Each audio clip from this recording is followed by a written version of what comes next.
successful because it went back to the basics. Like, did it though? It Um, went back to the basics.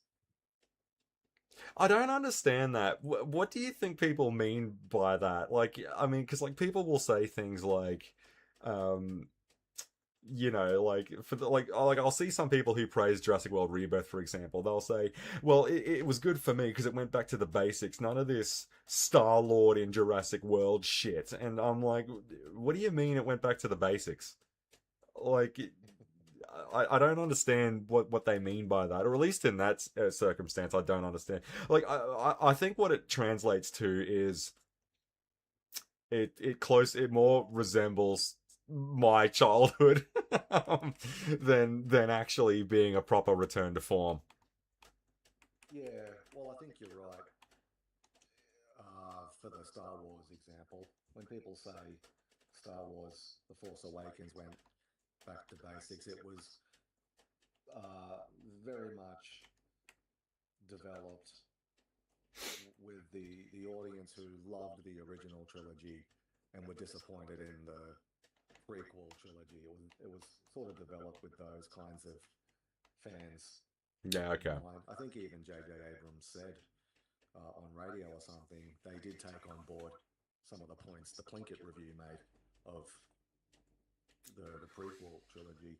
And so the context of the time is important. When The Force Awakens had come out, there were only 6 Star Wars films consisting of 2 trilogies that were very different in tone. The prequel trilogy is very different in tone and storytelling to what the original trilogy was. So, and in the interim, that's all we had was episodes 1, 2, and 3. So, to get back to basics meant to get back to the way that the original trilogy was made. That sort of filmmaking where it's not so much political in the sense that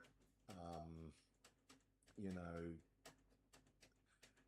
episodes 1 to 3 were, yeah, it was about how empires rise and fall, whereas the original trilogy is a plucky band of rebels, trying to overcome the evil that's plaguing the galaxy. So to get back to basics meant to get back to something like that, which pretty much what The Force Awakens did, a plucky band of rebels, and I always love how the First Order's just back in charge. It is never explained. Um, that was great for me because it's sort of and it did get a little bit of backlash at the time, but not really enough because yeah, when we leave off episode 6, everything is great, and then episode 7 comes around and the bad guys are back in charge again, and we don't know why. Um, yeah, it has been 30 years, but the 30-year gap was purely, I think, because of the ages of the original actors. They definitely wanted the original trio back, Hmm. but you can't. So that, and I think that limited what they could do. I've said since day dot, and I've said it for every series I'm pretty much a fan of. I'm not a fan of you know bringing back the originals or using de-aging software on original actors. I'll always champion recasting the role, because recasting the roles would have given them so much more creativity. You could have set episode 7 immediately after Return of the Jedi. If you had if they had a bit more creative courage, they could have done a lot of things, which they elected not to. Because I just think recasting brings it brings that sort of youthful energy, and it brings fresh ideas. Yeah. And I think it sort of, well, we talked about it a couple of weeks ago when they changed the cast of the Power Rangers in Turbo. It immediately got better, and I kind of despaired a little bit when I was reading an article that they were thinking of bringing Viggo Mortensen back for this Hunt for Gollum film. Now, I love Vigo. Like, I've got skin in the game. Anyone who knows me knows what those films mean to me. But, dude, They need to recast that role if when Aragorn is going to have a substantial role in it. like because I mean Vigo is old enough to be in the Darby and Joan Club, and that's 60 plus. You know, like you need to be over 60 to get in there. Like I read something, or you might have linked me to it or something, that Vigo now today, as we speak, is older than what Ian McKellen was in Fellowship of the Ring. Yeah, it just seems it Fuck start. man. Look, I wouldn't necessarily mind it if it's, although I would mind it because I think it's a mistake to do it if it's a minor role or a cameo. But if it's gonna be a substantial role, I I just can't get excited about um bringing back Viggo Mortensen as Aragorn and de-aging him. It just doesn't really appeal to me all that much. I used to not care that much about the de-aging argument. Um, Mainly because I just felt like it was never really going to be used as much as what people feared that it would. But funny enough, their fears were realized um, over the years. I mean, like there's a decade between Terminator Genesis and the Dial of Destiny, right? And they were still doing it. Like there's more than like a decade and some change there between those two films, and they were still doing it. I couldn't. Then it started to really bother me around that point, and I didn't know how to necessarily explain why until someone made the comment of because now you're just pining over something that doesn't exist anymore. And when I hear those words describe de aging and CGIing and weekend at Bernieing um, actors who are just totally over the hump now, and in some cases aren't even alive anymore. Like Yeah, it's a very unhealthy thing yeah, to keep doing that, and I think that's where it really starts to get under my skin a little bit.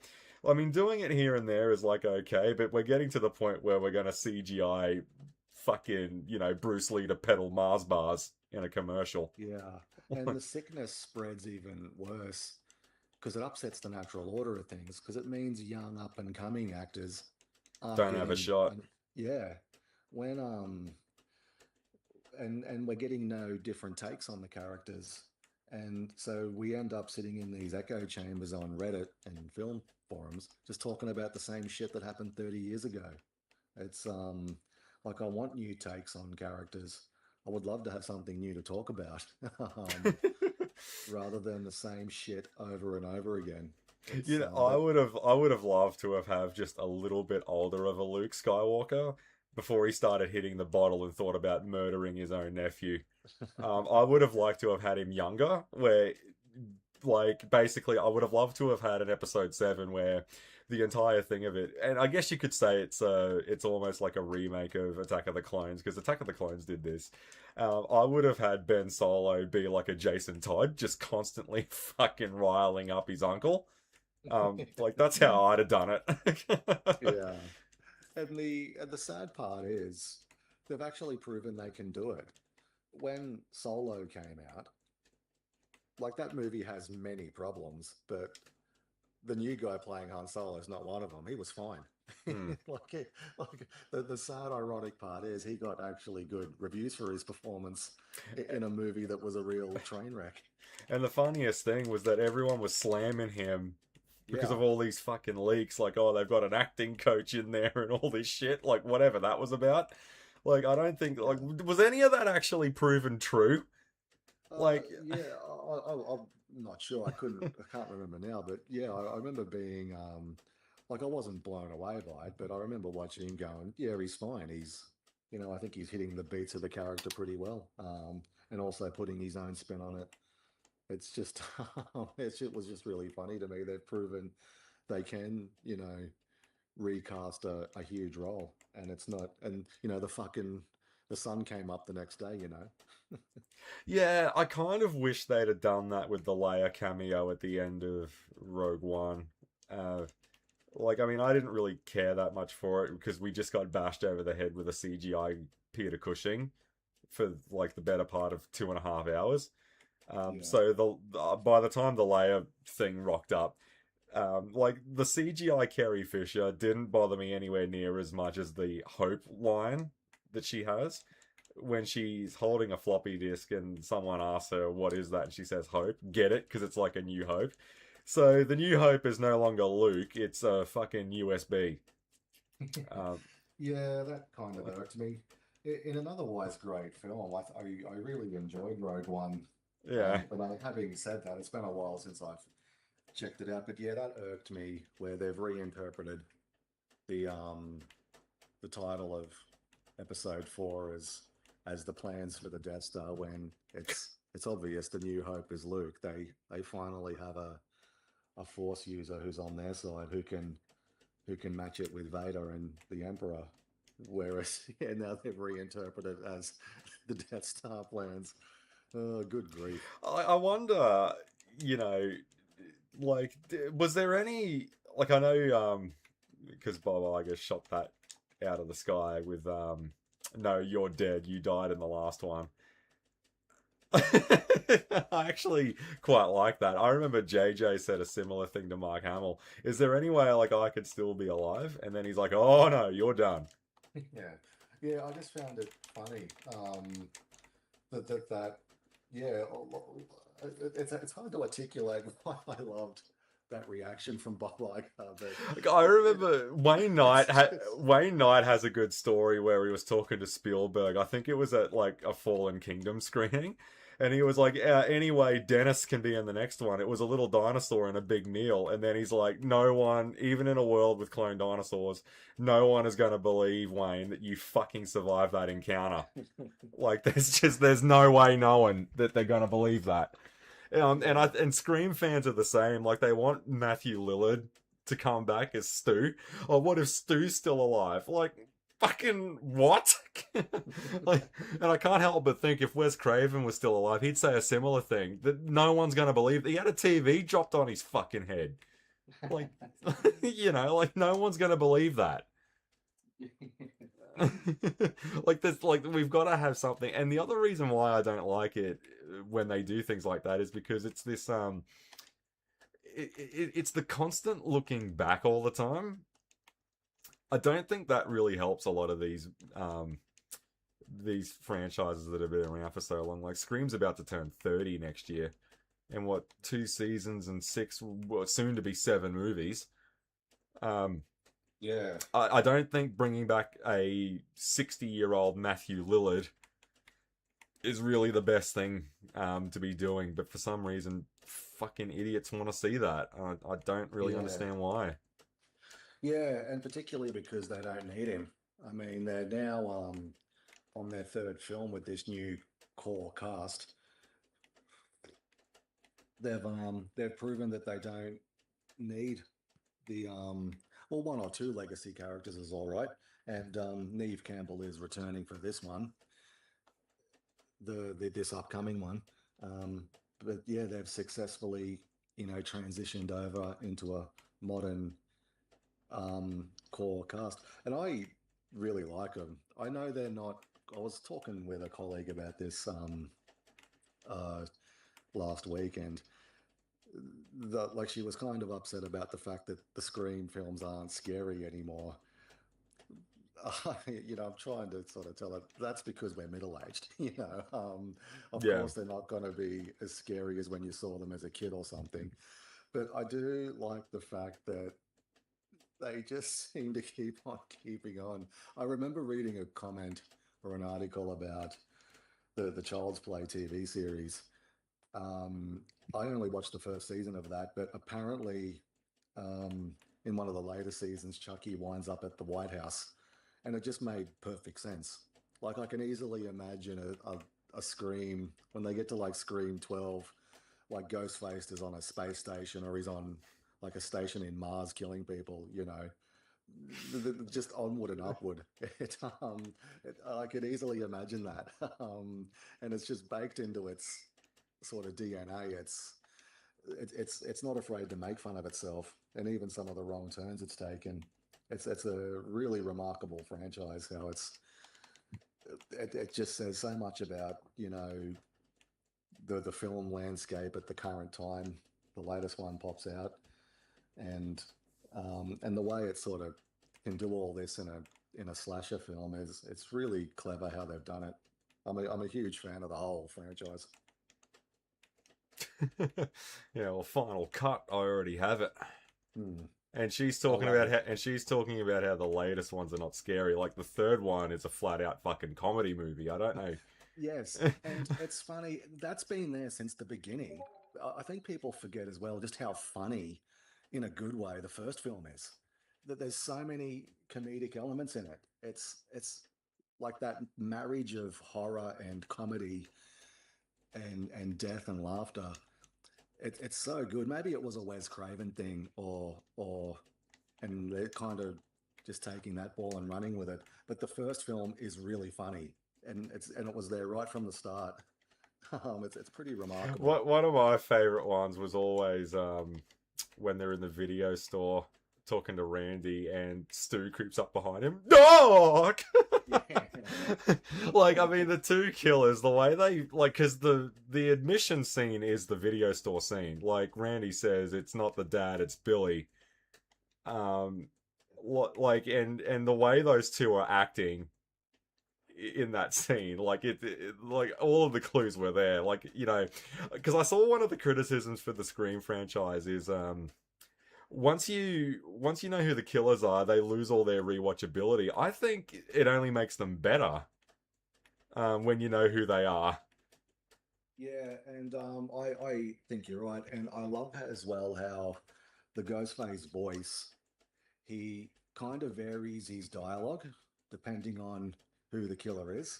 Like, Yeah, yes, it's the same voice, but he doesn't talk in the same style as he does. And there's these really, he's an incredible voice artist because it's just got that yeah, Roger quiet L. menace. Jackson. Yeah, Roger L. Jackson, and it's just that creeping menace comes in like at the start of the fifth one. What does that mean? Elevated horror. I just love the way he turns his phrase on the word mean. Like, yeah, what does that mean? Like, you can just tell she said something that's upset him, and he's not ready to blow his stack right yet. Um, yeah, it's just really, really clever stuff.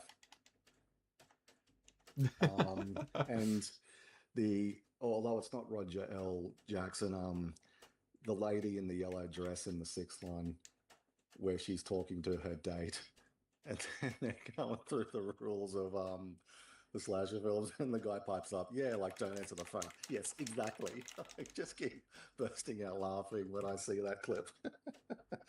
Oh, it's really good. Yeah. Did you know that that was Hugo Weaving's daughter in the yellow dress? Oh yeah, I'd heard the name. Yeah, Samara Weaving. Yeah. Yeah, that was pretty cool. I thought. Yeah, like I ever only saw the sixth one once. I mean, I'm just not like I guess the thing that kind of puts me off with the with Scream 5 and 6 is, I mean, there is a lot of people that are alive at the end of these movies, man. Like, yeah, you know, and we're talking about like one of those kills Dewey, for fuck's sake. yeah. Like, I mean, having four major survivors, like the original film had four survivors because Randy lived in the first one to get pawned in the second one. Um, yeah, I don't know. I think having four, like a quartet of mate, I don't know. I think that's a bit much. Um, Yeah. Um, well, I think the sixth one was kind of troubled. I think they like it really hurt it. Once Neve Campbell departed the project, it probably needed to be rewritten a little bit more. Um, well, it's not so much the Sydney Prescott story anymore. It's the what the Billy Loomis Chronicles now.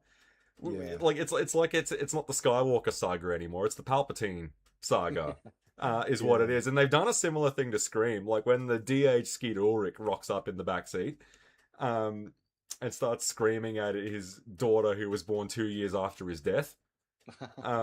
Because someone pointed this out. So Billy died in '96, and what's the character's name? Samantha Carpenter or some shit. Yeah. She was born in '98. Okay, someone did the math on this and goes, yeah, that's sloppy. Um, yeah, I can't argue with that. Yeah, it lines up if you squint. And I think it also is a riff on horror.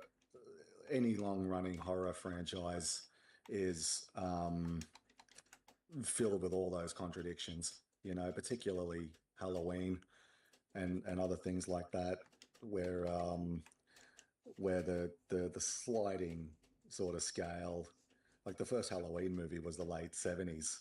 So It was anyone, 50 years ago. yeah, that's right. It's it kind of reminded me, although I don't think they've actually done it yet, how they handle characters like Magneto, who's a World War II survivor, and like the Punisher, who served in Vietnam.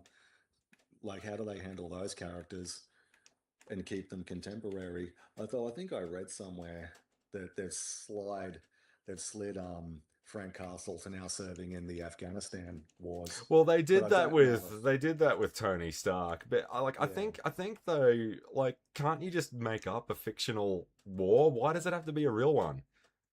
Like, Yeah, well, it's there's nothing sinister or anything. It's just that the characters have been around a long time. I think Magneto, yeah, it was in Auschwitz, I think. yeah, but he's been like he's got a publication history. Well, he was like the first X-Men comics were published in the '60s, and they sort of yeah. I mean, they don't age in real time or anything, but it's yeah. I don't know. It I kind of think works. I don't really this is where I we don't start. really This is where we start putting more thought into it than what the creators expected. Like, I'm guessing yeah. like no I one don't expected these need. characters to be around for 60 Yeah, years, but it lines up if you squint. That's because pretty much the way. case in point, like, going by that logic, this is why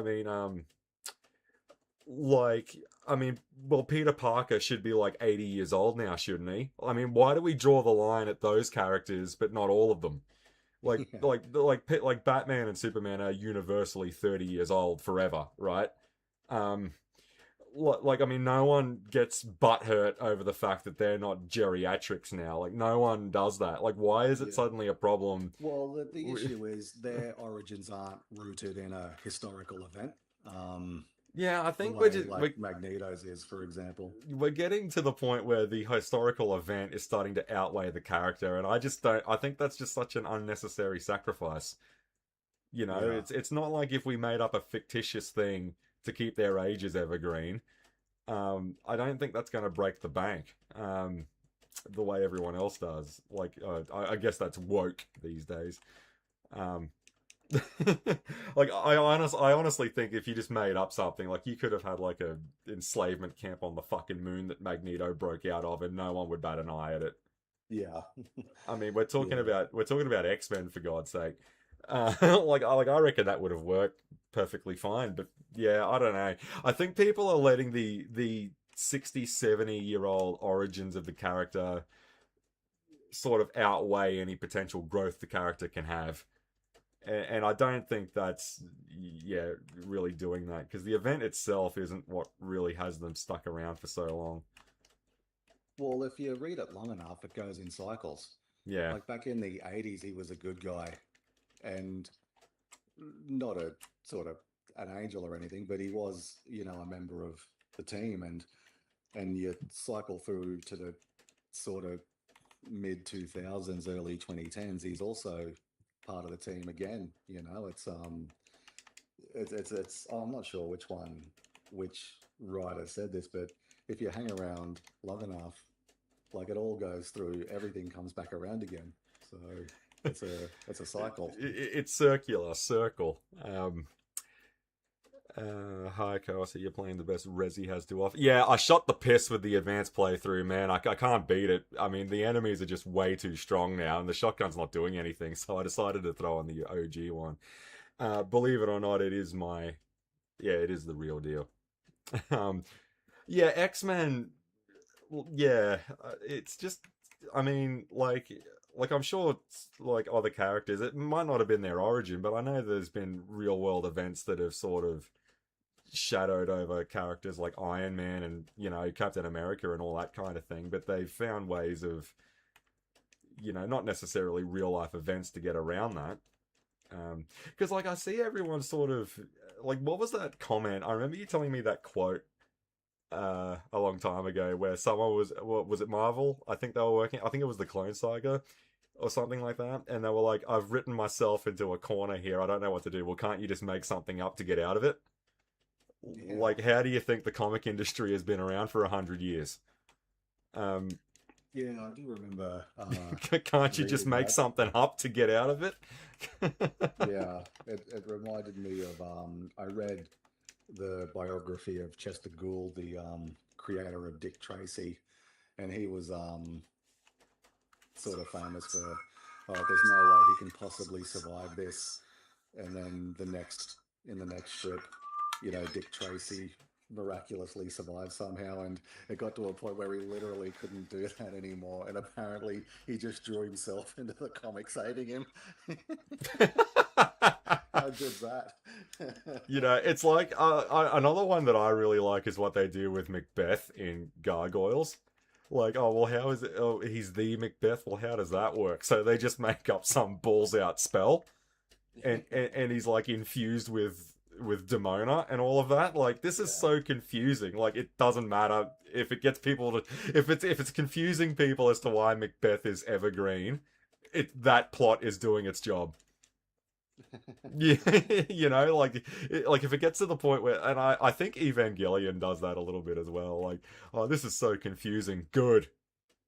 Like, stop asking all these questions about it. God. Yeah. I just picked up on a message from one of your viewers. I've heard good things about Dino Crisis. I've always made a mental note I've just to cucked check that myself out. here. Oh. Yeah, it's another Capcom game. Wasn't there a remake or something that's coming out soon about it? Or Yeah, I I think I read an article in Retro Gamer or something about it, but I have heard good things about that game. might. It might be worth checking out. I always thought when Lost was a big thing on TV, I thought that Josh Holloway would have made a fucking awesome Dante. It's another one of those sliding door cast moments because he's a bit too old to do it now. But I tell you, man, if you gave him the silver hair, that would have been an awesome fucking Dante. Yeah, I wonder what he's up to now. Because he was in a show as a follow-up to Lost. I forget what it was called, but it didn't. And the I, actress from I think he Prison rocked up Break as was a in it.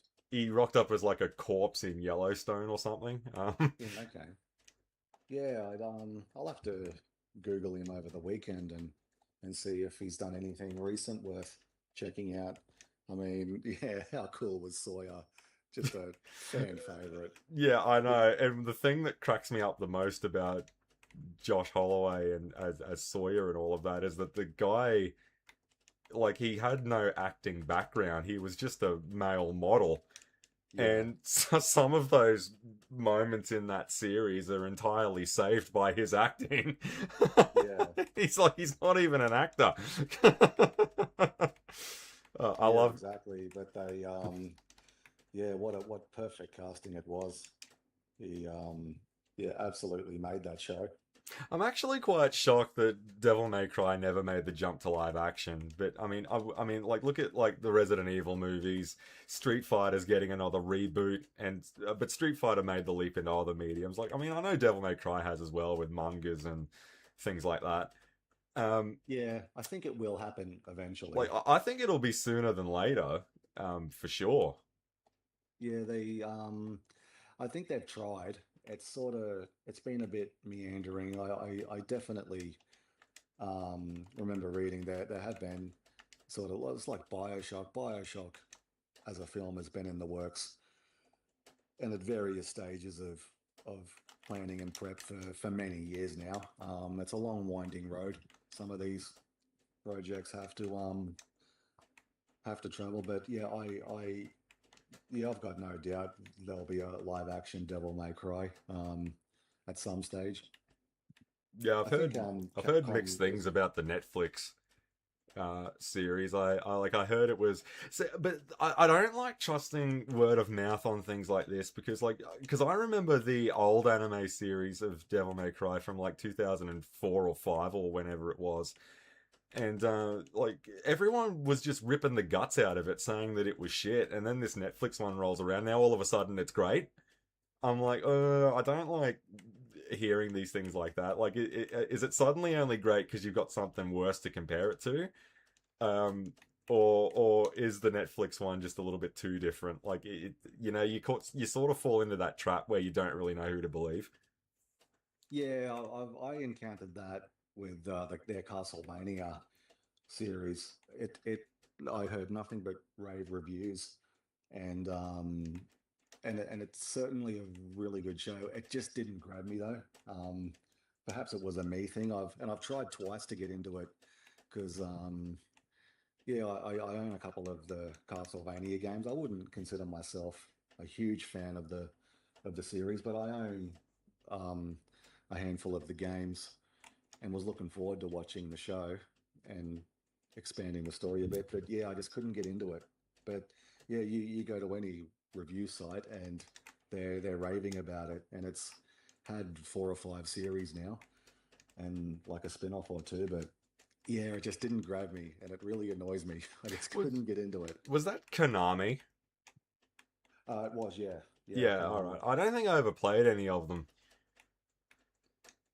Yeah, again, it's they're not too bad, but again, I'm probably more of a fan of the lore than the actual game itself. I Yeah, love the idea that it's a it's just this one family, generation after generation, fighting the one bad guy, isn't who's it eternal. Dracula? Yeah, yeah. So the Dracula gets reawakened, and the current generation of the Belmont family, yeah, fighting. Essentially, that's the gist of it. They have a magical whip, um, and yeah, they like Dracula's got a sprawling labyrinthine castle, and yeah, you work your way through it. Oh, I think uh, oh god, what was it? Oh, I've noticed Virgil has gained a massive cult following. Tell me about it. Like no one fucking liked Virgil when Devil May Cry 3 came out in oh god, when what well, that might have been 2003 that game. Yeah, no one liked Dante's twin at all, and now he's literally just if because that was one of the big criticisms the original anime got was that Virgil wasn't in it. Um, when that first series came out, now all of a sudden it's like, yeah, nah, if Virgil's not in it, it's shit. Like it's to the point now where Virgil's popularity has outshined Dante's. Like like it's what I get that they're twins. I think Virgil's older. I'm not too sure. But yeah, he's definitely got his fans, that's for sure. And I've always wanted to play those other DMC games because I had a mate back in school that was just going ham over Devil May Cry 4. Like, I mean, as soon as he played that game, like that was it for his bucket list. He could just keel over and die. So, how many have there been? I think that there's been what 5 main series games. I think Yeah, okay. DMC5 made people goon over him. Yeah, I know that. Yeah, I know Virgil is a big thing in 5. Yeah, basically to the point where, hang on, was that the one where he had like double the screen time Dante had? Like Dante's the main character, right? Like, and then so what? The older brother comes home and kicks his ass, and Virgil is front and center for the whole game. And that's another reason why I'm a little bit worried about. I did quite like the second one, Devil May Cry 2. I thought that one was pretty cool. Um, but the thing with Virgil though, that's what worries me about an adaptation because it's sort of what it was. It's sort of the curse that got like things like the Halo series and all of that in those new Mortal Kombat movies. Though I think this new one with Carl Urban is actually going to be pretty decent. Um, I don't know. It seems like they've learned a lot from the feedback from the 2021 film. I really hope that when they do a Devil May Cry movie, that they don't fall into that. Well, let's just go with Virgil because he's. I mean, he's just. like I hope we get something other than that, but they'll probably just go Virgil right out of the gate because he's the character you've got to explain the least as well. Well, Sparta had two sons. One of them was evil, and one of them kind of hangs out with us from time to time.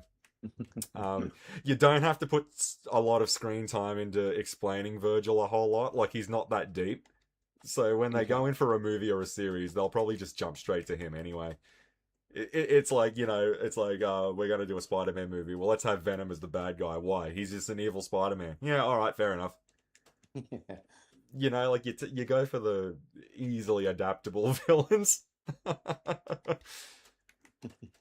But it's funny, though. I mean, like, it changes with the times, doesn't it? Like, you look at some comic book movies, like, I mean, like, look at Spider-Man 3. Like, when people say, oh yeah, I didn't really like their take on Sandman. Like, Sandman just hit shit very hard.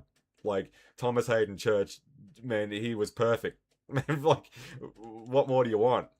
Like, Yeah, there's no real depth to him outside of that, right?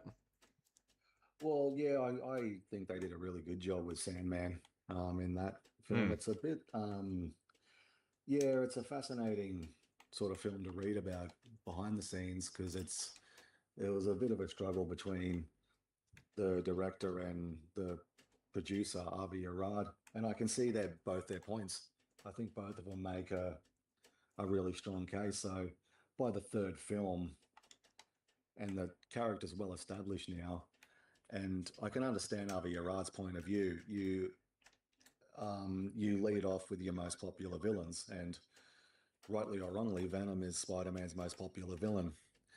And unfortunately, it's a character that Sam Raimi didn't really like and had no real affinity for. He wanted to continue using sort of the early Ditko Stan Lee villains from early in Spider-Man's career. He Yeah. wanted to go with the Vulture. It's so eventually he shoehorned Venom in, but you can tell he didn't really like the character. He didn't really have an affinity for the character. And his reasoning was like, you're going to reboot this anyway. Can't I just, use the villains I want because you're going to reboot it anyway, which turned out to be true. Like only a handful of years later. And why not just hold off Venom until you get a director and a writer who love the character and do have an affinity for him? But by that same token, like they're not doing it for charity. You want to make money off this, so you use the most popular villains to get the audience to come out. So so Venom's back in, and it's funny how they were both right and both wrong, and both of what happened proved to be true. Venom did find himself in the hands of an actor who And loves the he's character. one of the handful of solo comic book characters that have got a fully fledged solo trilogy. Yeah, and he's in the hands of writers and director who did like the character and had more time for him than Raimi did. It's I'm only two-thirds into it, but yeah, I wouldn't. I read it described as the most mediocre trilogy of all time, and it's true in a good way. It's I don't necessarily look at that as an automatic knock on it. It's something. It's it's yeah, they're kind of interesting movies. They're tough to describe. See, Um, this is but yeah, but what I did like about them is they don't overstay their welcome. They're Venom and Venom 1 and 2 were lean type 90 odd minute movies. They they tell their story swiftly and then get off stage, which is good. Spider-Man 3 by the end of it was kind of a bloated mess. And they did something interesting which more movies need to do, and I hardly ever see it. Eddie and the love interest Anne break up early on in the first film. Deservedly so. He's not a hard luck, hard done by hero. He did something wrong and she broke up with him. And they've stayed broken up. Like I'm half expecting to be this big epic reunion love scene at the end, and it never happened. She dumps him because he did something and it broke her trust. She cut him loose, as she should have, and she's moved on and found him. So I thought it was a really interesting refreshing take because how often do you see that in films? You never do. No, because you always get the It's why I love when you recommended The Wolf of Snow Hollow. Because you always get the, oh, I'm so sorry, baby, I didn't mean that either. Shit, but nah, not this bloke. He just starts Yeah. tearing strips off of his fucking daughter. Like, you're not gonna ask if I'm okay. No, I'm not gonna ask if you're okay. Yeah. Yeah, you're Yeah. supposed to be home right now, breaking curfew, making out with some guy in a fucking truck, almost getting murdered in the street. Like, no, I'm not gonna ask if you're okay. Yeah. I But love that bit. I love when movies stick with it. Like, I'm half tempted to watch Venom just for that breakup. Yeah, it's tremendous, and they double down on it. Like the sequel picks up, and she's engaged happily. She's not pining over Eddie, thinking she's made the wrong choice or was too hasty. She's well and truly moved on with her life. It was really refreshing. I enjoyed that take on it because I I'm, never see that in film. I'm waiting for the old, yeah, whatever, you'll call me. Like, I'm waiting for that. Like, Yeah, I was like, like when Megan Fox, like, what was it? Michaela, was it, in Transformers? yeah, When she breaks up with Trent, the jock that's always hanging shit on him. Um, I was fully expecting, after their harrowing life adventure in the original the '07 Transformers movie, that when Revenge of the Fallen kicks off, she comes in when he's settling into his dorm. I have something to tell you, Sam. Yeah, what's that? I'm back with Trent. Just do the Carly. Oh, so what happened? You two break up? Nah, it was more of a mutual decision. What, she mutually decided she fancied her boyfriend more. It was more of a mutual decision. yeah. That's Um, great. which is why, like, I don't mind when the breakup happens and then it sticks with it. What pisses me off though is when, like, a writer or a director inserts their own divorce. Like, I remember hearing somewhere that was the reason why. Because there's one moment, like, because I'm one of the people that hate the fact that Alan and Ellie never get together, because she's with fucking Mark, some random loser dipshit that's at the start of three. What really bugs me about it though is how the scene is framed, right? Like, you've got Alan in the sandpit with the boy, they're playing with dinosaur toys, and she comes out with a baby on her hip, and you're like, oh god, so they actually did tie the knot and go through with it. Look at this awesome family. And then Daddy pulls up in the driveway. I'm like, all right, Joe, what the fuck? Oh, well, I was going through a divorce at the time, and I thought it'd be cool to add it to the character. No, you're a twat. Like, I can't stand it when they do that. Like, they're going through a divorce, so they write it into the characters. Like, why? It's got no, like, she still saves him at the end of it. That's when it crosses the line with me, man. Like, I can't handle that kind of shit when they self insert it. Yeah, it does my head in.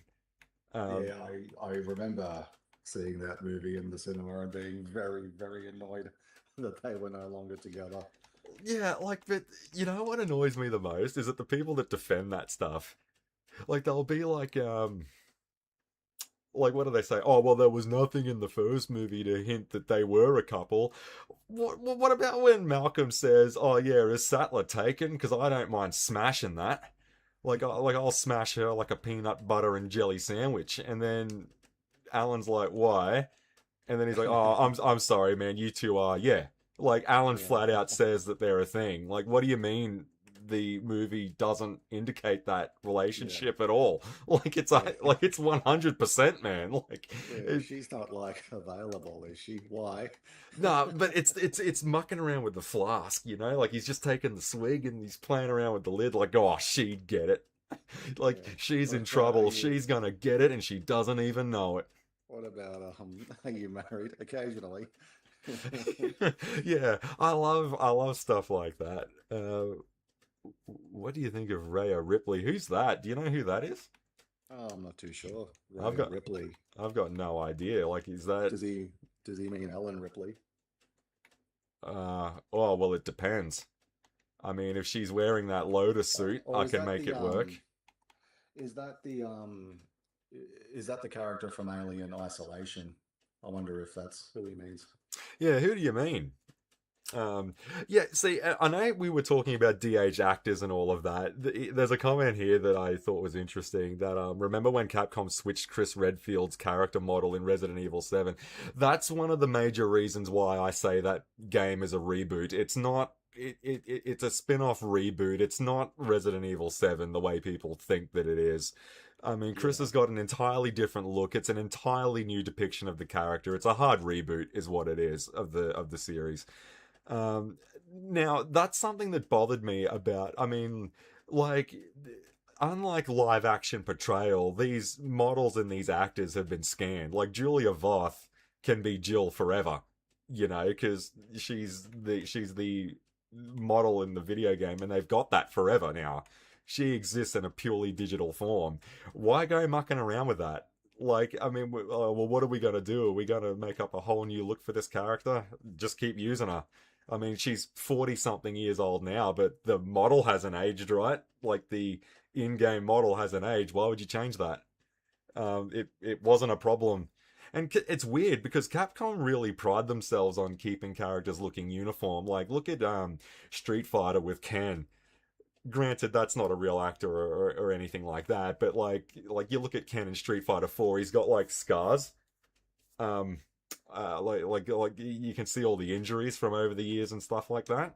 yeah. Like the Capcom are pretty hardcore about things like that. So when they brought up this new Chris Redfield, I was a bit like Ben Stiller when he sees Norm for the first time in Something About Mary. Who the fuck is this guy?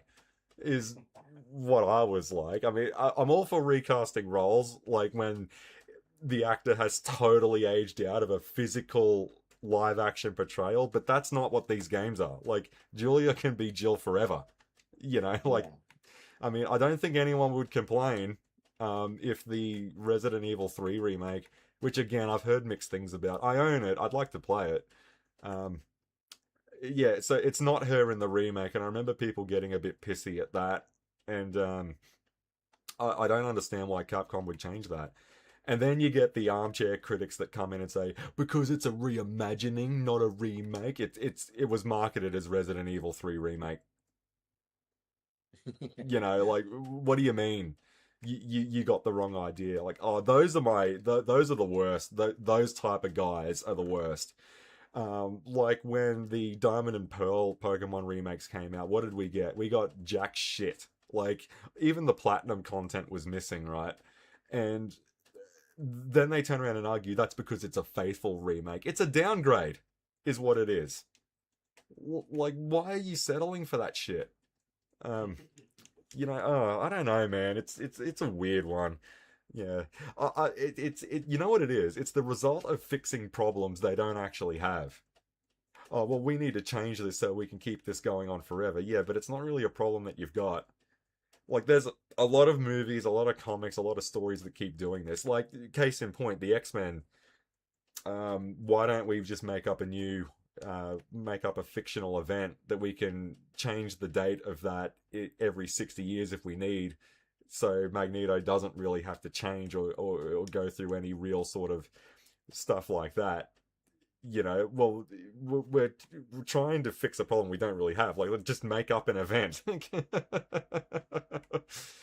Yeah, I dug up. I was looking for something else, and I've stumbled upon my copy of the Dark Phoenix saga. I'll have to. Is it really that good, man? Or is this just people thinking? I mean, because they've tried to adapt this thing twice now. Um, Yeah, it is that good, but it's been diluted, much like the Dark Knight Returns. The flow-on effect has not been so good, and it's kind of diluted the original story. The yeah, Yeah, it's and and the reason it's so good is the creative team were at the peak of their powers. Chris Claremont and John Byrne. I was blown away at just how incredible it looks even today. For a comic that's what 40 odd years old, the storyline. I was blown away. Like John Byrne at the peak of his powers is what he was a force to be reckoned with. The Yeah, that legendary run on X-Men is it's a reason they became the biggest selling book in the industry. So yeah, it definitely does hold up from a technical point of view. And yeah, the death of Jean Grey was a shocking moment, but it's been diluted with the passage of time because now these days it's just a stunt, you know. Whereas back in the day, she died and stayed dead, and um, she didn't come back until much later. So yeah, incredible story. But I think it's sort of it's hard to dive right into that story. You'd probably have to go right back years to where she gets the Phoenix the first time, like the Phoenix saga, and follow it all the way through to get the full effect of it.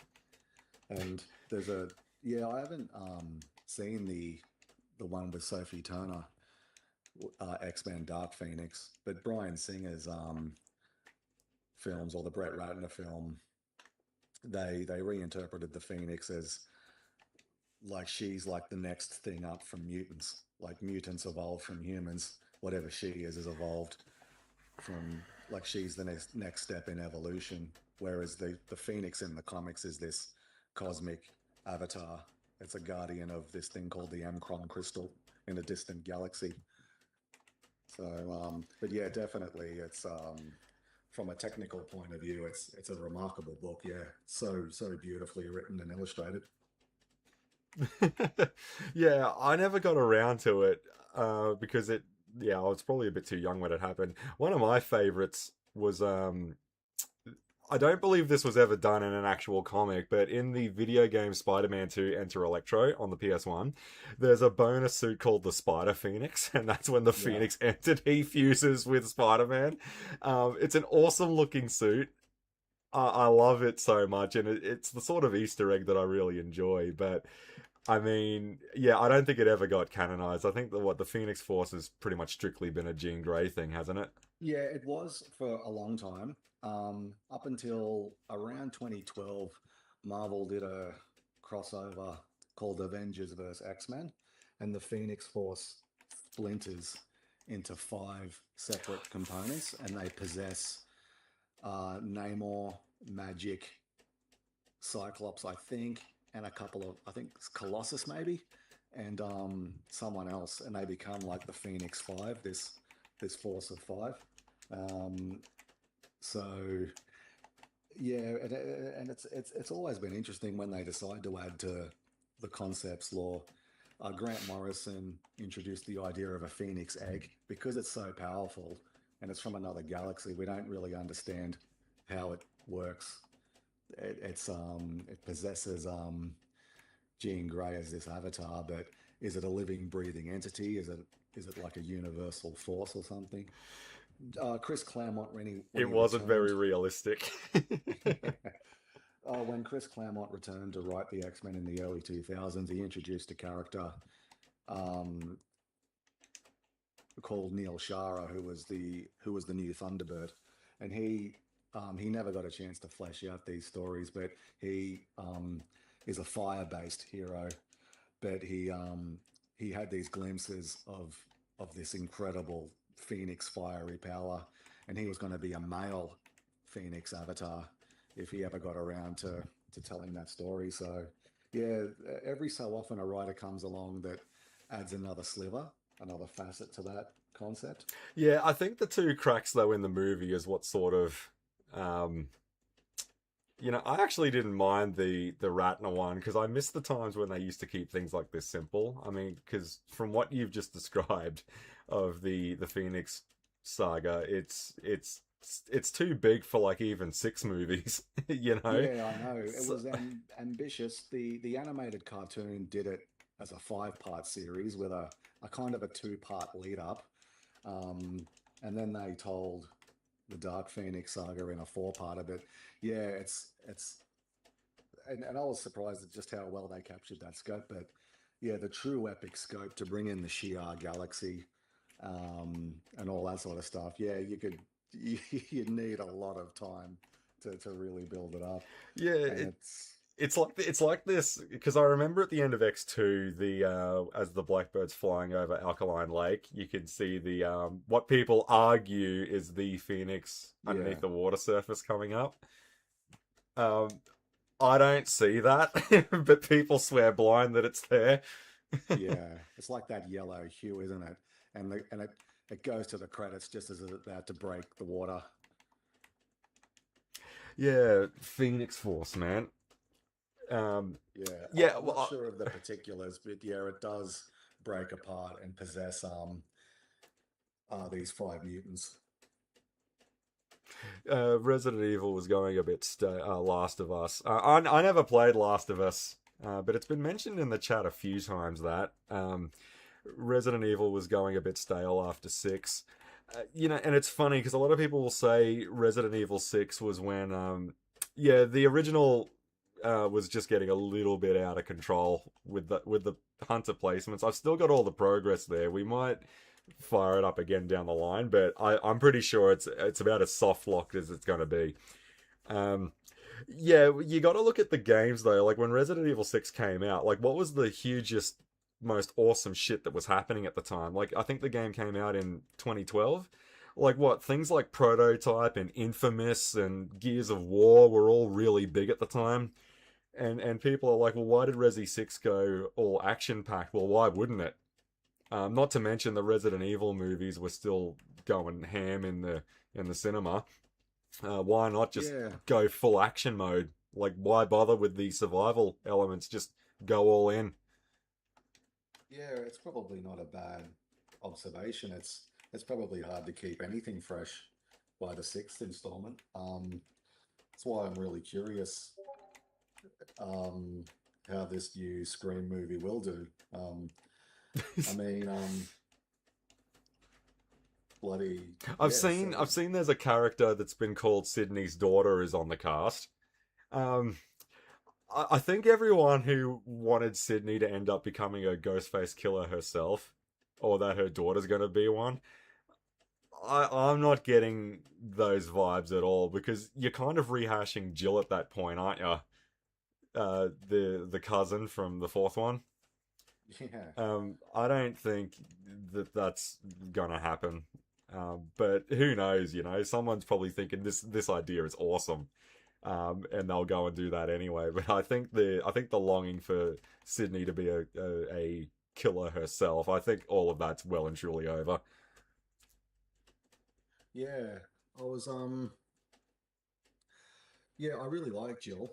I know canonically she's dead, but I did you can kind of notice it, you kind of can't, but the very final shot of Scream 4 has her twitch ever so slightly.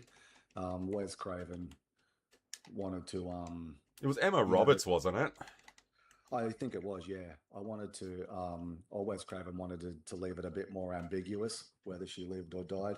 But then of course, Wes Craven passed away in real life. Um Yeah, I think it Scream got Four might have even been his final I think directing it was, credit. yeah. Yeah. Yeah. And then years went by, it found itself into the hands of a new creative team and they just decided to make Jill canonically dead. So, but yeah, I really enjoyed that character. A shocking twist. I thought, well, it's funny how the the idea they had for five was to have an initial victim survive. Um, I wonder if it ever crossed their minds to have like a killer survive, um, and maybe do something with them in the next installment. Um. Yeah. I wonder how that would play out. You know, because I'm actually quite shy as they. I mean, this is the franchise that killed Cotton Weary in the first 15 minutes, if that, of Scream 3. And I remember that was one of the biggest. I remember watching that for the first time with a cousin.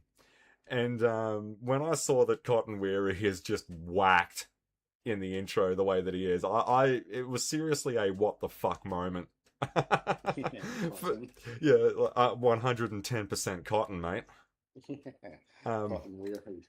Yeah, so whacking him, but it's funny, like, Liev Schreiber is in the first three films, but he's not in them for very long. Like, I think the only one where he had, um, like, extensive screen time, I think, was the second one. That was because you don't even see him in person in the first movie. You see police, like, footage and stuff, like, news coverage of him, like, on the Woodsboro News and all of that, but you don't see him for real Yeah, in it until much, much later. yeah. And I always found it interesting. It's actually him, Lee Schreiber, in those in that archival footage. Yeah. Yeah, I always loved the sort of, like, I don't think, like, when he rocks up and he has the gun and Debbie Salt's there and all that is going on, and he's totally lost at sea because he's been in custody 9 times in the movie, and he's like, what the fuck's going on? And then he drops that little wink to Sydney about the Diane Sawyer interview. I mean, I don't know, Sydney. I mean, she's making a pretty good point. I bet Diane Sawyer's looking pretty good right now, right? um, like Yeah. he gives her that out. Like, I'll kill Debbie if you just say yes to that interview because the world thinks I'm a psycho because of your bullshit. Yeah. Yeah, I love that. She agrees to do the interview. Yeah, I remember because I saw them completely out of order. Like, I saw Scream 1 first, then I saw 3, then I saw 2. Like, 2, I don't know what the circumstances were around that, but I got to 2 last, and I remember thinking it was just a bit meh. I mean, but David Warner was great. This is your major, Sydney. Like, why David Warner has that one cameo, that Lovejoy game. Yeah, Lovejoy. Yeah. Jill is good. I'm really fucked off Capcom have just ignored she exists. Yeah, well, I suppose what ends up happening is with a long running franchise, characters, regardless of how well they've been received over the years, sort of take a hike. Like, they resisted the urge, for example, to put Chris and Leon in the same game together. Like, I believe they've met in some of the animated movies and things like that, and some spin off material, but never in an actual video game setting. And I've always found that so interesting. They're easily the two most popular characters. Why did they resist that urge for so long? So what? Leon returns in 4, Chris is back in 5, and then in 6, fuck it, put them both together, see what happens. But Yeah. ever since they did that, yeah, Jill pretty much is non-existent anymore. I think it's sad. Like, I really like Rebecca, but no one is ever going to touch Rebecca again. It's just not happening. I don't think she's the Jar Jar Binks of the series the way everyone argues that she is. Um, what can I say? Sweet girl, what a pity. But I mean, I guess when it's a long running franchise, you just sort of you put in what's gonna have the most appeal, right? Um, like, I don't think anyone would go to a Resident Evil, like, would tune into a Resident Evil game if they brought Billy Cohen back. But if you brought Leon back, then it's an instant must pick up. Like, if you bring Chris Redfield back, it's an instant must pick up. I mean, and especially coming off of that remake, the Resident Evil 3 remake, that not a lot of people seem to be on board with.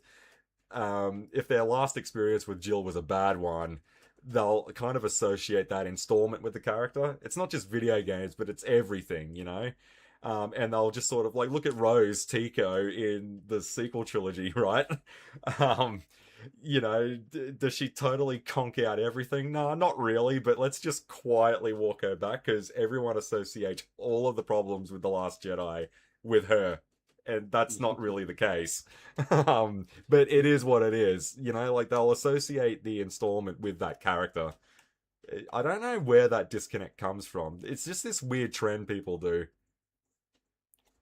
Um, yeah, like, I see that quite a lot. Like, I had it for the longest time with Ganondorf from the Zelda games. Like, I mean, even if you love him, you're gonna get sick of seeing him as the main villain every single time. I'd love to see some new stuff rock up, and new stuff has rocked up. There's nothing I like better. The difference is, though, is that I actually tuned into it. What annoys me is when people want new stuff, it rocks up, and then they don't tune into it. Yeah. Because, like, a lot of the people that say they really need to get some new ideas, they end up doing that, and then they don't go.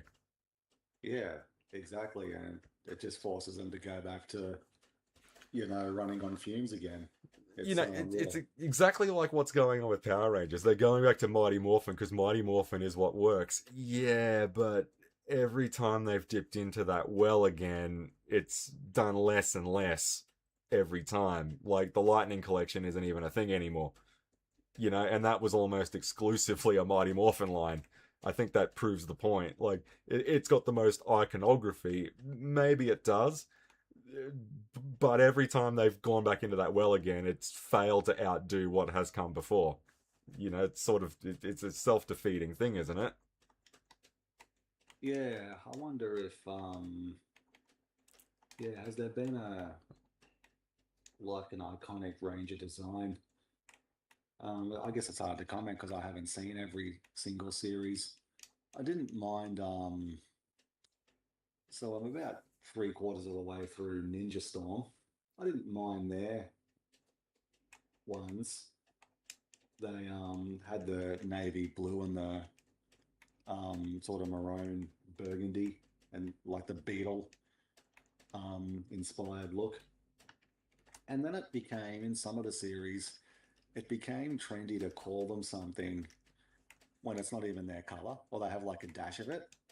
Like they, like I, like for example, and these aren't the accurate colors, but like a purple ranger, and he'd have like two like purple lines on him, and the rest it would be like grey or black or something, and they'd call him the Purple Ranger or something. Yeah, It became trendy to do that. the one that always sort of got me, like, look at Zane for example in Power Rangers in Space. Like, he's the Silver Ranger. Yeah, well, I get that because he's fucking he's up to his balls in silver. You know, like the entire thing. Like, he looks like he stepped out of like Flash Gordon. Um, but like, and then you look at something like the Gold Ranger from Zeo. Like, it's mostly black. Yeah. Like, why is it called the Gold Ranger? I don't get that.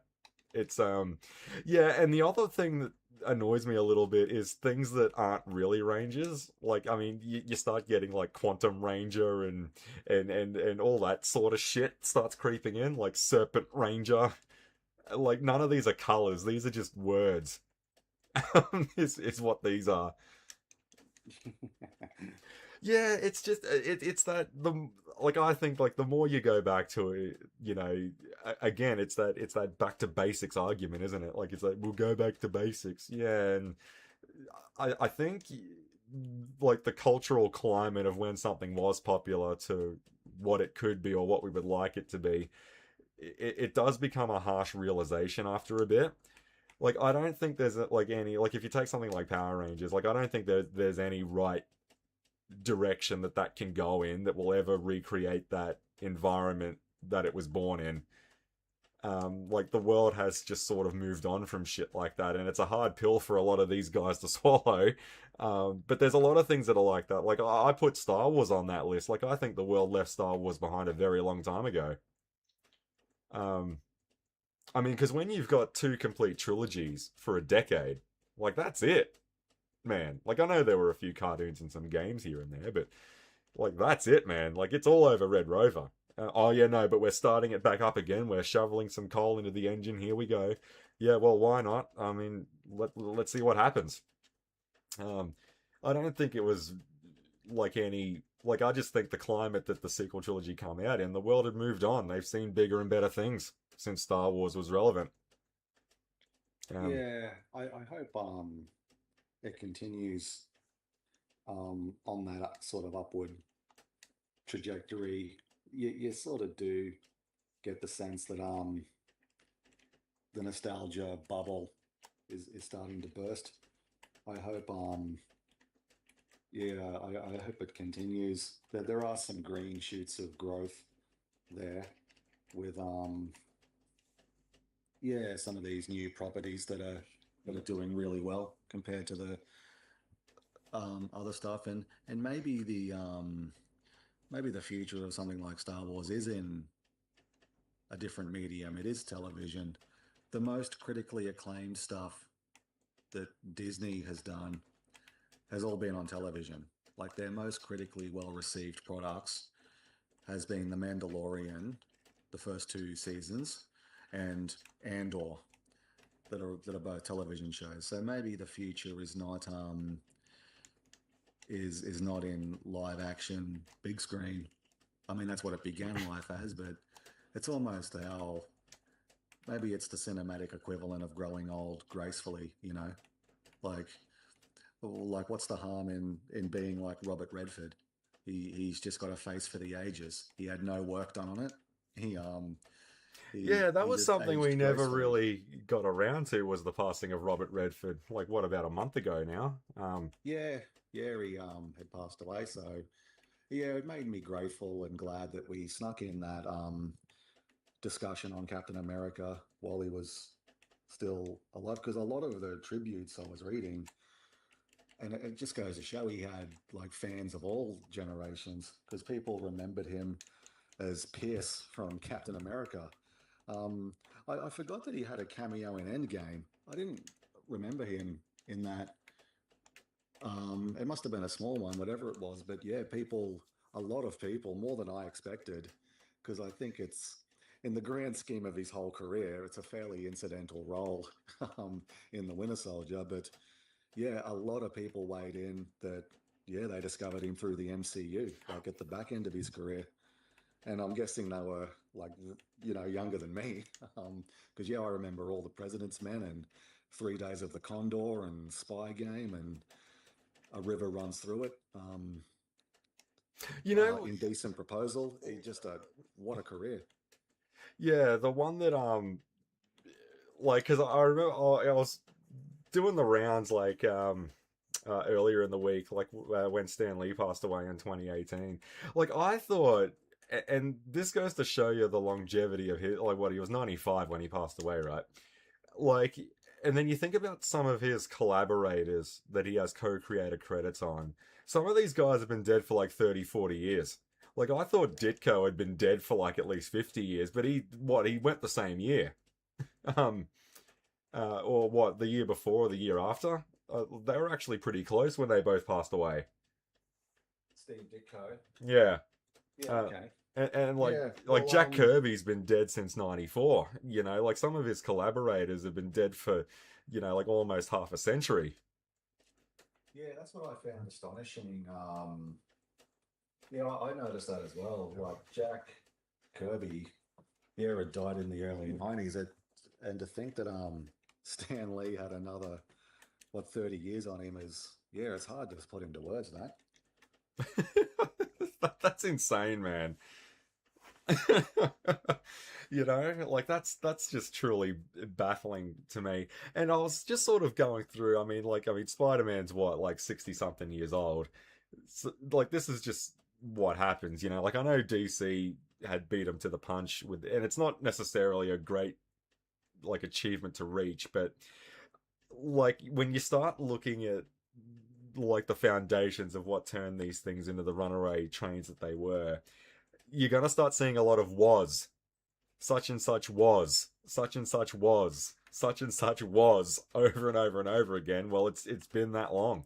And it was something that we talked about in the Running Man discussion for a little bit. And that was, I believe, what the actor who played Fireball passed away, in 2021 or 22, I think. So by my count, if you count Captain Freedom, all of the Stalkers have passed away. Um, Wow. from the movie. Like, case in point, like the guy who played Dynamo died the year the movie came out, and that was 40 years ago. Yeah, that's pretty astonishing, eh? Well, I guess that's just what it is, like, but when you've had the movie on repeat over and over and over again, like one person who rocked up on my radar this week was Mark Pellegrino. Like Lucifer, Supernatural, Jacob, Lost, and all of that. And when you remember them from the series that they were famous for, that they did 15 years ago, you sort of expect something along those lines. And then when you have a look at him now, like, he's like just all white. He's like Wizard Whitebeard, like now. And I'm just like, that's when I started to realize, yeah, I don't know, man. Maybe we should stop going to like these real youthful events, because we're starting to look fucking creepy. Yeah, Go- I'm rocking the grey. I love it. Yeah, like it's just yeah, it's like someone's dressed up like where's Wally, and then the hat comes off, and it's just there's a lot of grey going on. Like, I mean, I'm not judging, I'm not doubting your commitment to the cause, man, but I don't know. Like that's just a bit weird. It's similar to like trick or treating, right? And people work hard for their money. They could spend it on whatever, but I don't know. Like I've got a few costumes hanging up in the closet, right, amongst other things. Um, yeah, I don't know if I could ever go to a convention though dressed up as something like that. Because it's a stone's throw away from a 40-year-old man going trick or treating. Like Yeah, I, well, I've kind of COVID really killed um any sort of interest I had in the cons. They'd be fun to go to again, but there's no one um that really stands out as someone I'd like to go and I had see. a look at the list of ones that we were going to get down here at places like Melbourne and all of that. Like I see John Boyega is going to rock up at one. I've got no Yeah, ill will towards him, but am I really going to organise travel and accommodation for that? Like, not yeah, really. Um, like I heard that Greg Berger was at one this year. Like that would have been okay, but yeah, like again, like I don't really have an attachment to Grimlock the way everyone else does. Um, yeah. like it would be cool, but yeah, is it that level of financial commitment though? Cool. Um, nah, not really. Like none of the guests were really grabbing me. Yeah, I felt much the same. Yeah, and I can't think of anyone off the top of my head who I probably would go and see. So yeah, it's Well, I think John Jarrett was one this year as well. Like I mean, I like Wolf Creek. Like I like Mick Taylor. Like that's an awesome sort of icon of horror and Australian horror at that. But yeah, I'm not like again, like I don't really sort of have that like affinity to go just for that. yeah, Like I think that that's a good um sort of measuring bar to whether or not you should go to a convention. Like I should have done a few more, but like I heard um like what like even when you do get some like high caliber ones, like when Hayden Panettiere came down and went to one, I was like, oh well, that's nice. I mean, because Heroes was sort of like the hugest, biggest thing on the planet at the time. I'm sure there's a lot of people that would jump at that, but like yeah, I would have to actively make up a reason as to why I should be in that lineup. Like it's not the Jason David Frank experience. Like I would have to I'd have to go out of my way to make it. It's like when someone gets a tattoo, but they really just wanted to get the tattoo. There was no reason to have it. But they retroactively try to give themselves a reason in their own head canon. you, you know it's like someone has a picture of a crow, like a raven on their arm, and it's because they just like a crow. They like, maybe it's their favorite movie, who knows. But then you ask them why that, but they won't give you an answer like that. They'll be like, oh well, I was sitting with a hot cup of coffee at my desk out at work, and this raven flew past my window, and it reminded me of life and just how much I love life, and this raven that gave me life. Dude, if you like the fucking raven tattoo, just say you like the raven tattoo. I mean, you're not winning any points with me, man. I feel that way when I look at these lists and there's guests, like, I know what they're from, but I'm not really a fan of their work, if that makes sense. yeah. I feel yeah, kind of much the same way. So yeah, but it is also just sort of being interested in different things as you get older as well is probably part of it. Um, Yeah, like it's, you go to one of those, one of those brony conventions. Like, man, look, I've got to draw the line somewhere. Like I just do a bit of Christopher McDonald, and I think that's another reason as well because you can easily get access to the people you want to get access to these days. Um, like it isn't that hard to shoot a message or something to one of these guests or whatever and actually get an answer.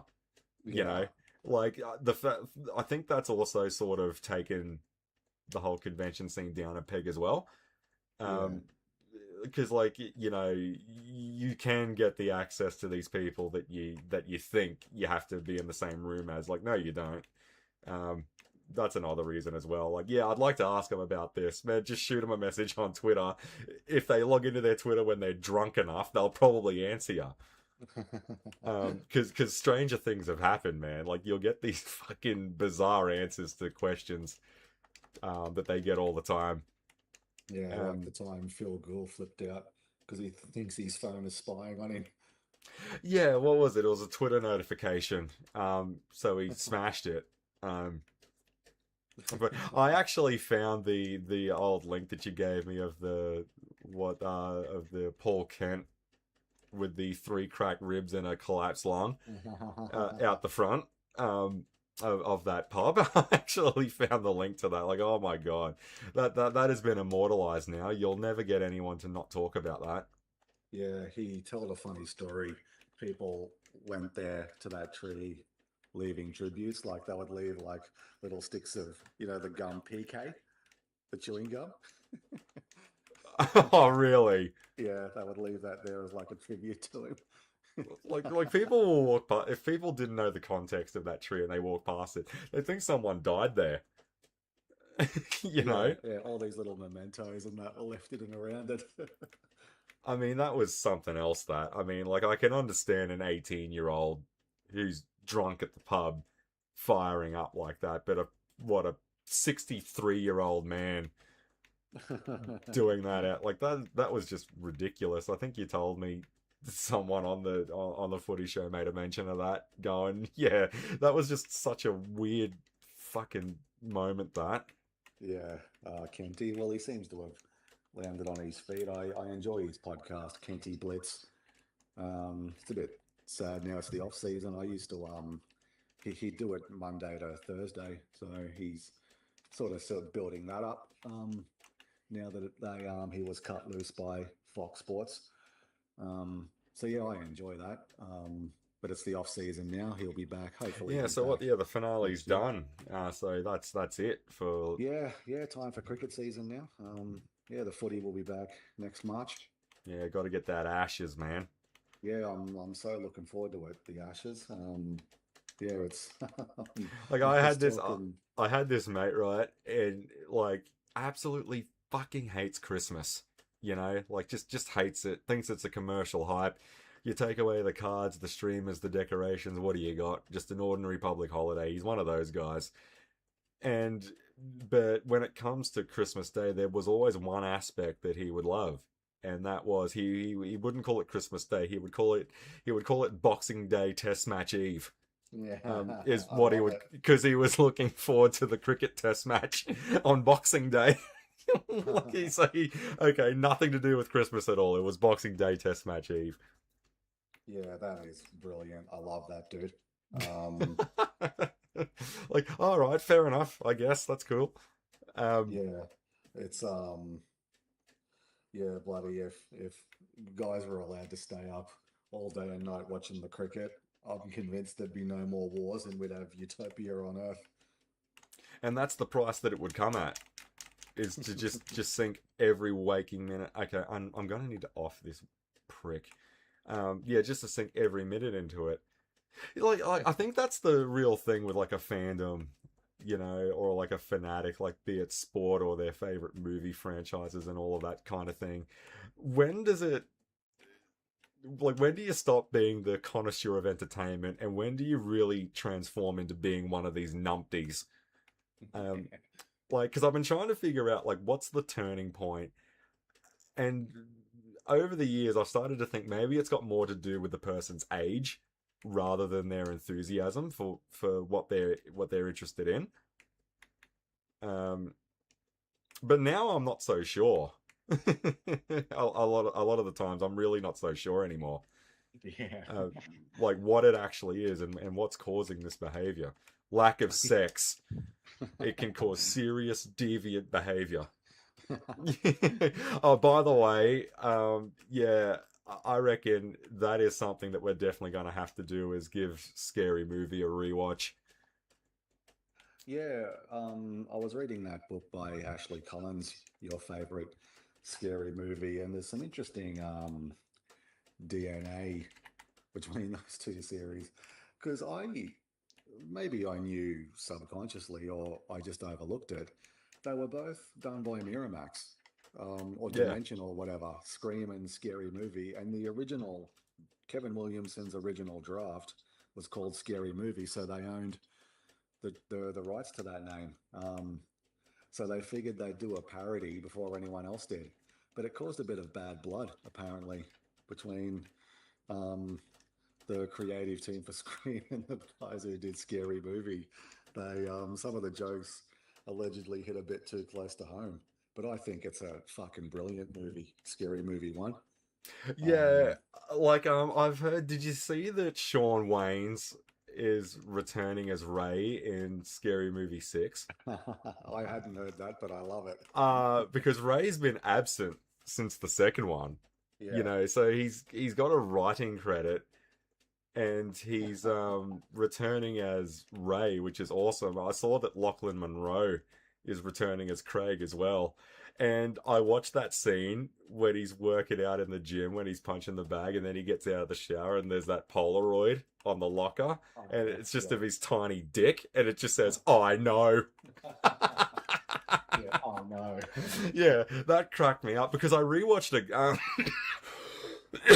I rewatched a Guy thing with Jason Lee, Selma Blair, and all of that last week, and that was just a movie that just has always cracked me up since I've seen it. And he's in that as the dickhead ex-boyfriend.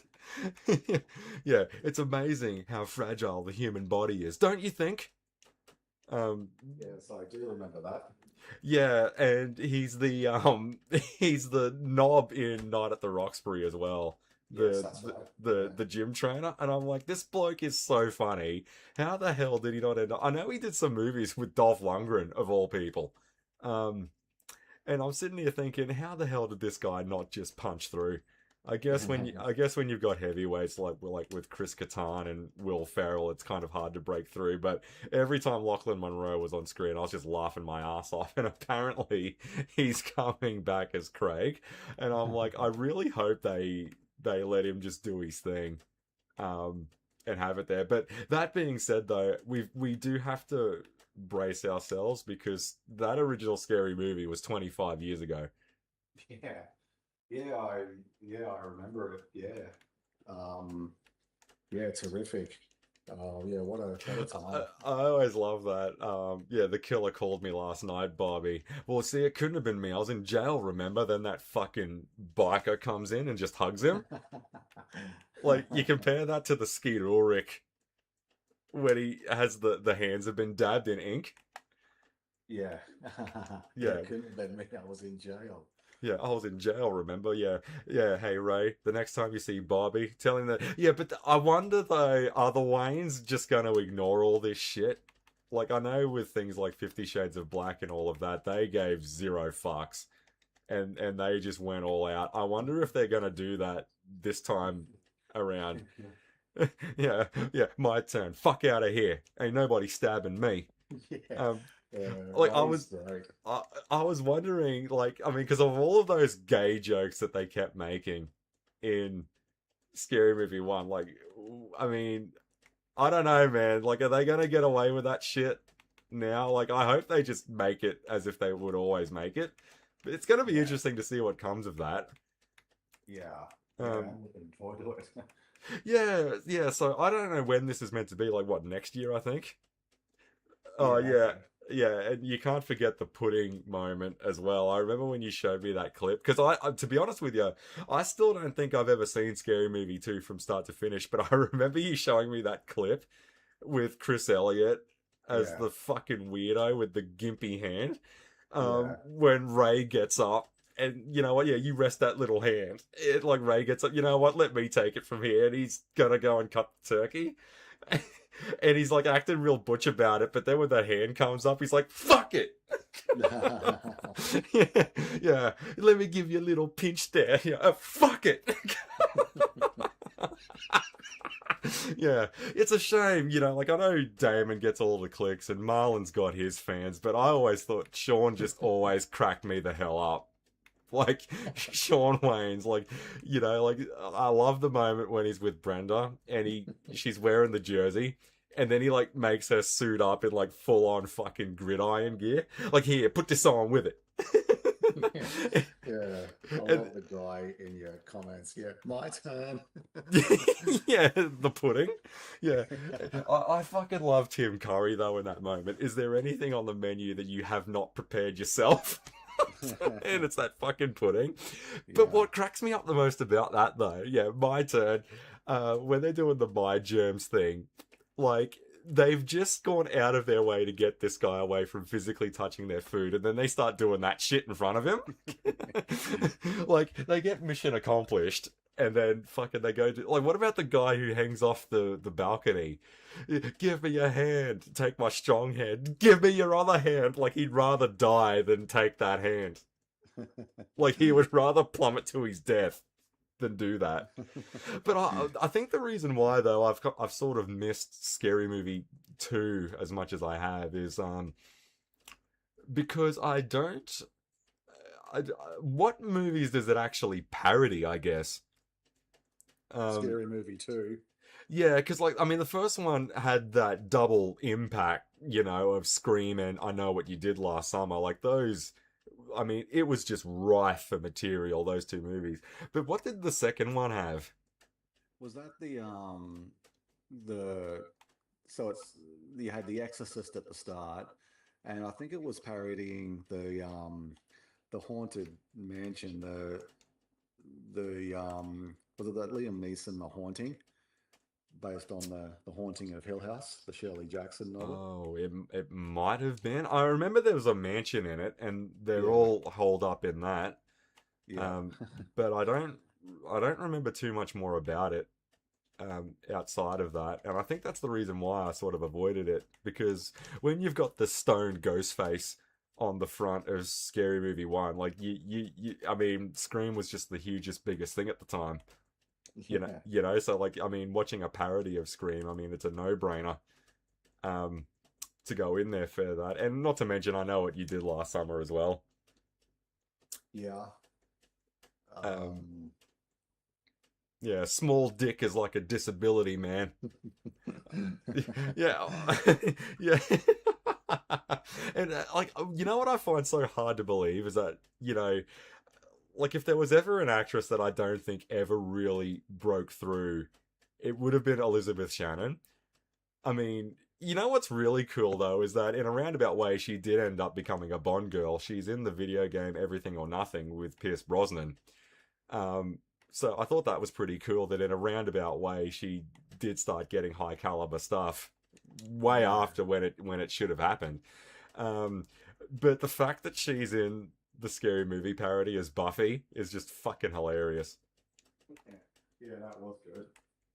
Yeah, Doofy. Yeah, and the usual suspects as well. Doofy. Shithead. Yeah, that's right. Because the entire setup of the parody is knocking off Kaiser Soze, isn't it? Yeah, I don't really want the to final waste it. scene reveal.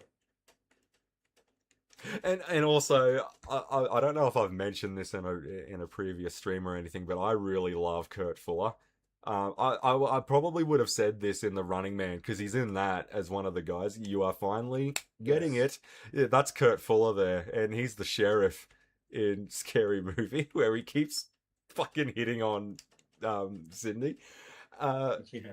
yeah, what Zachariah in Supernatural? He's just so fucking awesome. Um, yeah, some of the stuff that he does in that parody, man, fucking hell. Yeah, never shit a shitter. But I loved his reaction to that. Yeah, it was doofy. Shithead? Yeah, shit. Yeah, Scary Movie 1, I think, was where it was at. And I also think that's probably another reason why I never got around to it. It's weird. The second one, I never really tuned into, but like what was the one with Tom Ryan? Yeah, I think that was the third one. Was that the third one or the fourth one? Because that one busted me the hell up. The one that bagged the shit out of War of the Worlds. That one just cracked me up. And Tim Robbins was the psycho. Yeah. I In picked up it, a book. Um, I picked up a book the other day called Dead Air, The Night That Orson Welles Terrified America, about the original radio broadcast Yeah, it was back a in, broadcast on BBC, I think it was, or something like that. yeah, October 30th, almost, yeah, almost to the day, give or take a few days, 1938. I'm really looking forward to diving into it on the weekend. Um, yeah, it was pretty groundbreaking at the time. So what? It And I'm was also, basically we are under attack by aliens. Um, yeah, big, Deal with it. yeah, Fuck. well, he called for, I think the seminal moment in it is he called for dead air for 6 seconds. And the way he put together the broadcast, like news reports coming in and things like that, it did convince um, some people that, yeah, it was actually happening. Because, yeah, you got to remember 1938. I mean, It was the it radio, was a while ago, yeah, and there yeah, was no like direct, like there yeah, no wasn't even streaming, like no the internet. no streaming, no internet, no phones. There wasn't even local outlets you could go to for an update on the situation. So Like none yeah, of that. I'm yeah really fascinated to dive into it, and I'm also looking forward to. I think the first episode of It, Welcome to Derry, drops this weekend as well. Was a pretty good trailer, so hopefully they stick the landing on that. So is that like a retelling or is it like a full on It's the like what? cycle before, so the cycle that it sleeps for roughly 30 odd years. Yeah, Um, okay. it's the cycle of it waking up in the 1960s. Yeah, I think is the okay. So landing yeah, all right. So that it's they're the trialing it. yeah, okay. I mean, I kind of wish, you know, like because Maturin is something that rocks up in my circles quite a lot these days. Um, will we ever see in not so much an It adaptation, even though that's where he spends most of his time? I know he has appeared in other things like the Dark Tower and all of that. Will we ever see a giant cosmic world turtle? Um, in a film. Like I know that It Chapter 2 had some concept art of it and it did get pretty far, but then they just decided to not do it. Yeah. I think with a immortal killer alien clown that can bend reality to his will, like that's sort of a tough sell as it is. I think bringing in a cosmic space world turtle might just be a bridge too far. Like people will say it's unrealistic, but we're talking about a Pennywise movie. Like, why would you rule out the giant space turtle now? Yeah, well, Uh, if they can earn the right to do it, anything's possible. is this one of these? Is one of the reasons why they don't do it is because it's one of those Silmarillion moments? Like it's mentioned in a work they don't have the rights to first, not the No, I don't think so.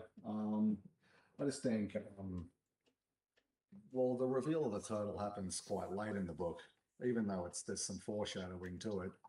I think it's just one of those things you have to earn the right and build up to. If they can do that successfully, um, we'll see an appearance. well, I suppose I mean Pennywise is the big ticket item, right? Like he's the star of the show. Um, Yeah, like I guess that's it is what it is. Um, like while you've got the dancing clown, I don't think the giant cosmos turtle. But I suppose it like I mean, because I just think it would be cool to see something like that in a movie. Like it's like to really do something like that, like the sky ripping open, like full on fucking HP Lovecraft style. yeah, Like that'd be we awesome. we haven't seen that really done in a movie, have we? Yeah, Like yeah, I'm looking forward to it. like I mean, yeah, like I think like I mean we've got this monsterverse thing going on, like we've got our Pacific Rims and our Voltrons coming out and all of that. I mean, is it too much? Like I know there's been all these little teasers to it, like Bill picks up a Lego turtle in the room and Yeah, all of that. I mean, it would be awesome to see a world turtle. In fact, I think the world turtle is even mentioned in Supernatural. Like they fucking allude to the fact that it's real a couple of times as well. I just think it yeah. would be so crazy to see something like that realized in a film. Like I just think that would just be so awesome to see that. But what's the bet? it'll be something dumb. There'll be some trade off. They'll give it a top hat or something. Like and not to mention when it first rocks up in the book, as you were saying, like it's pretty late. I think they only interact with it twice, and the second time is when Bill discovers that it's dead. Yeah, I think from memory. Um, yeah, fucking hell, man. Yeah, I think you're right from memory. Yeah. Yeah, I think that would have been cool because I know I remember someone said that somewhere that Pennywise sort of says to Bill that the turtle is dead.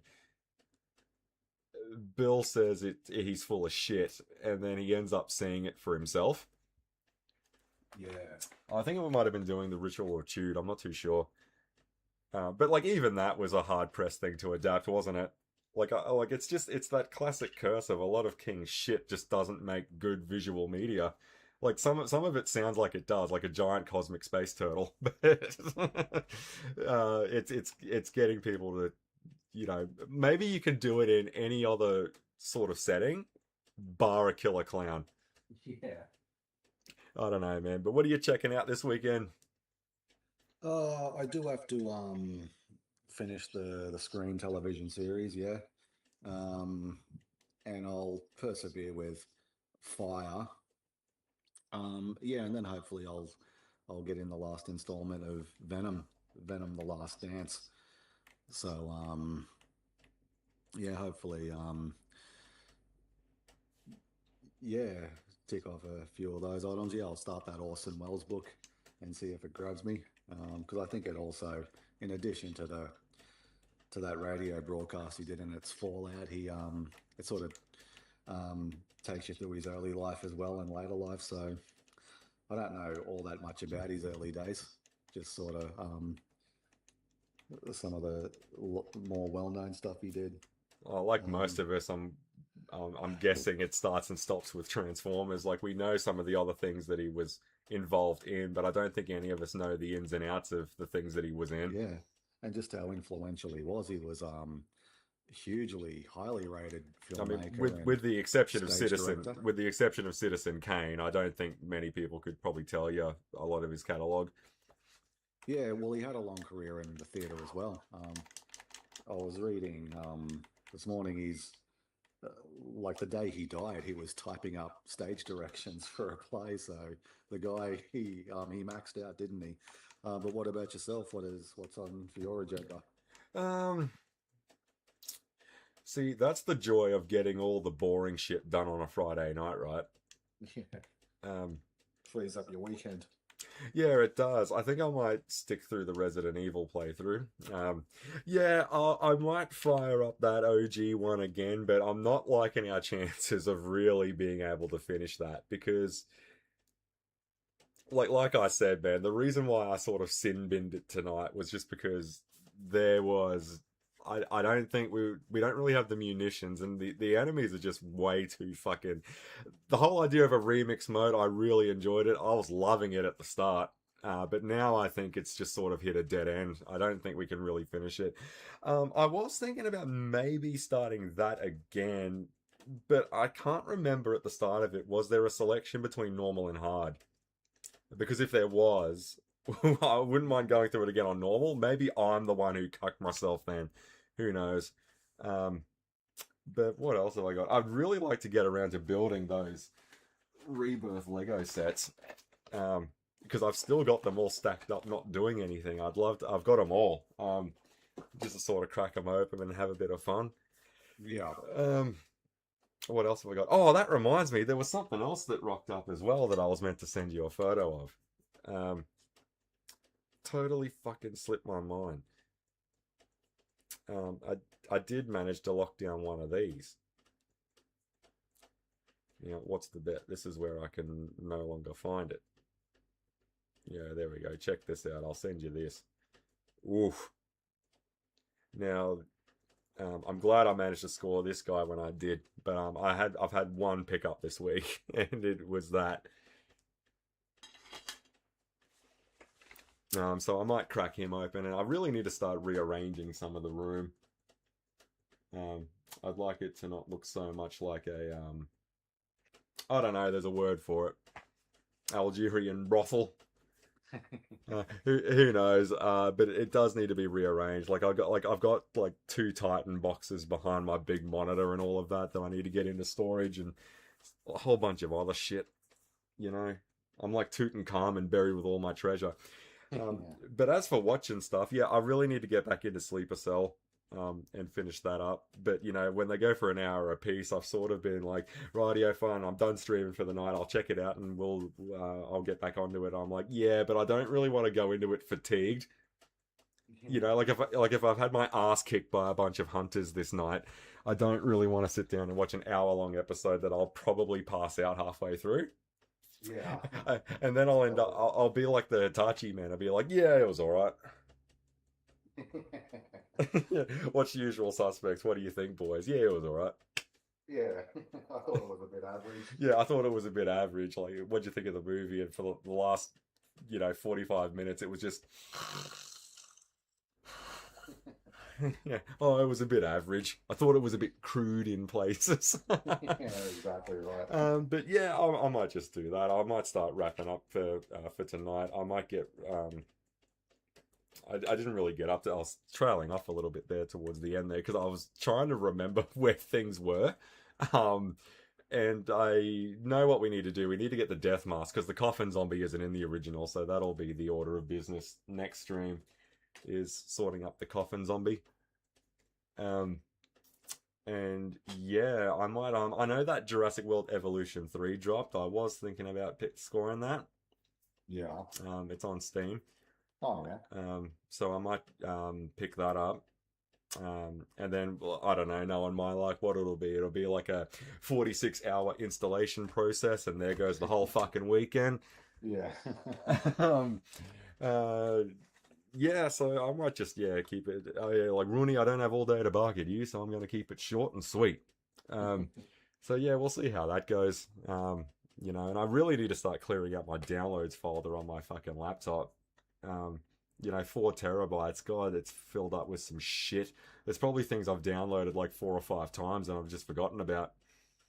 Yeah, I have that problem as well sometimes. Yeah, I wish I had that problem. No, but it sounds like it's going to be a bit of a good one. For this, I mean, I don't know about you, but it has been fucking hot here. So spoiler alert, I don't think I'll be making a public appearance uptown or anything like that. Yeah, the Australian summer. Well, I think we're in for something like a 45-degree heat wave or something tomorrow. Shit. Something like that. Yeah, those little warning things you get sometimes. There's one of those that's been buzzing around. So I guess we'll look forward to that. So in that case, there's nothing to do but stay inside and play games anyway. Yeah. But yeah, no, that's pretty much what it's going to be, man. So yeah, I reckon we'll dive back into it next week. Yeah, sounds good, man.